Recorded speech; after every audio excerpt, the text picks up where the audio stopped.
tenemos un invitado especial que nos da mucho gusto tener a Alberto aquí. Y si quisieras decir... Muchas gracias, señores. Muchas gracias. Muy bien, buenos días a todas y todos. Primero, darle las gracias a la generosidad de mi querido amigo, el presidente de México, don Andrés Manuel López Obrador. Alguien a quien respeto sinceramente por sus valores políticos y por el enorme esfuerzo que hace por recuperar un México que al tiempo en que le tocó asumir la presidencia estaba en situaciones difíciles. Con Andrés Manuel hablamos por primera vez cuando yo era un presidente electo y decidí viajar como primer destino a este México hermoso, con la idea de definitivamente unir lazos, profundizar el vínculo y de una vez por todas que Argentina y México, que tienen tantas cosas en común, enfrenten un futuro mucho más unidos de lo que ha sido hasta aquí. Para los argentinos, México no es cualquier país. Es el país que albergó a las víctimas de la dictadura, entre otras cosas, así como albergó a muchos otros perseguidos en el mundo. Les dio cobijo, les dio seguridad. Cuando todavía no había asumido la presidencia, con la complacencia de la OEA, en Bolivia ocurrió un golpe de Estado. Y allí muchos bolivianos vieron peligrar sus vidas, entre ellos nuestro querido amigo, el expresidente Evo Morales. Y yo no era presidente de la Argentina y me costaba mucho poder ayudarlo porque además tenía un gobierno que no tenía vocación de hacerlo en el país. Y entonces lo llamé a Marcelo Ebrard y le expliqué, y Marcelo inmediatamente le planteó el problema al presidente e inmediatamente dispusieron de un avión que rescatara a Evo Morales de las garras de sus asesinos. Y si Evo hoy está vivo, es en gran medida por lo que aquel día decidió el presidente de México, don Andrés Manuel López Obrador. Digo esto porque la historia de los exiliados y de los refugiados en México para mí tienen mucho que ver y me han marcado a fuego en mi amor por México. Desde mi maestro en el derecho penal, mi querido Esteban Rigui, que vivió aquí todos los años de la dictadura y aquí trabajó en la Procuraduría y aquí le abrieron las puertas de la UNAM y aquí se desarrolló como el extraordinario catedrático que fue, hasta Evo Morales. Todos ejemplos de lo que México es capaz de hacer por la humanidad y por la vida de los perseguidos. Así que para mí es muy reconfortante estar aquí, en este México, y en este México, déjenme decirlo así, de Andrés Manuel López Obrador, que a la vista del mundo es otro México. Yo no soy un diplomático, soy un político.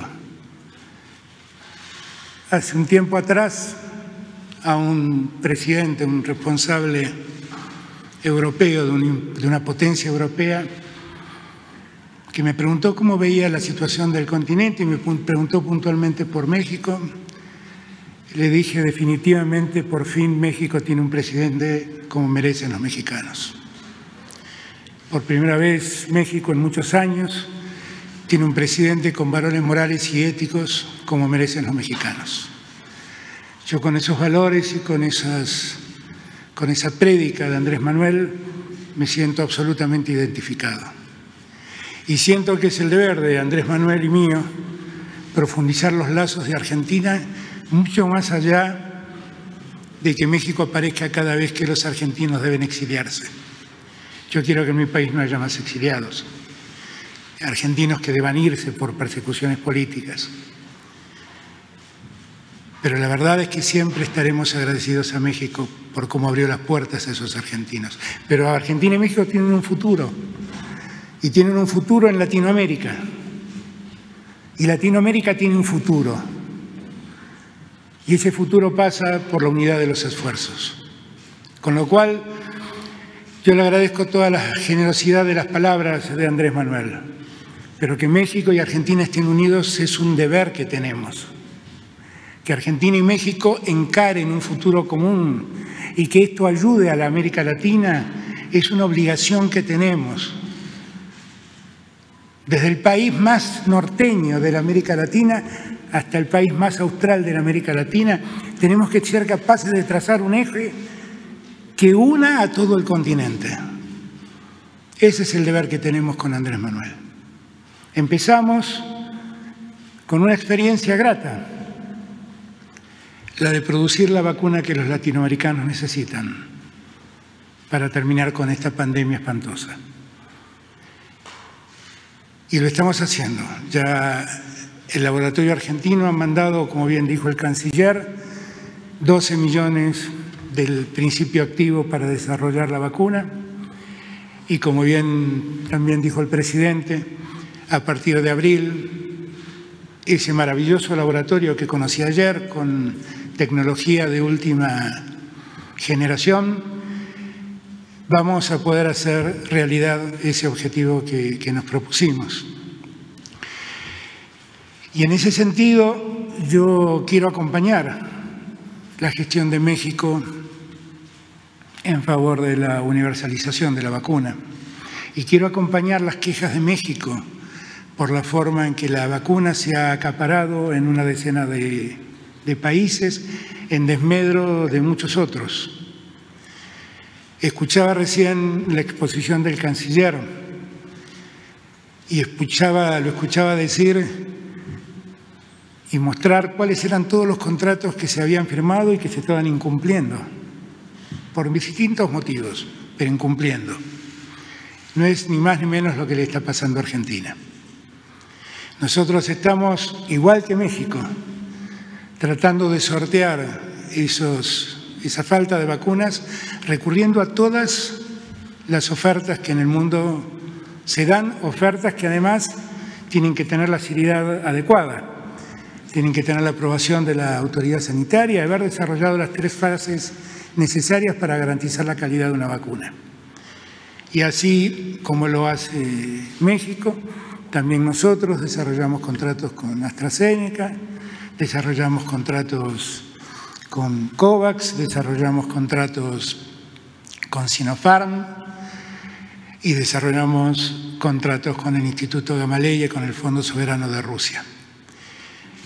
Y tenemos que hacer el máximo esfuerzo para que a la mayor velocidad posible toda nuestra Latinoamérica esté vacunada, fundamentalmente los que están en riesgo por su salud o por sus enfermedades prevalentes. Eso nos convoca y eso debemos seguir trabajando juntos. Así que en este día que me comentaba el presidente, que los días martes lo dedican al tema de la salud, le quiero dar gracias al presidente por dejarme participar de sus mañaneras, que ya son un hito en América Latina. Y también agradecerle al presidente la enorme generosidad de dejarme participar del bicentenario de la proclamación de Iguala, que fue el momento exacto en que empezó el proceso independentista en este querido México. Un México que es ejemplo para muchos de nosotros por historia y por presente. Muchas gracias, señor presidente.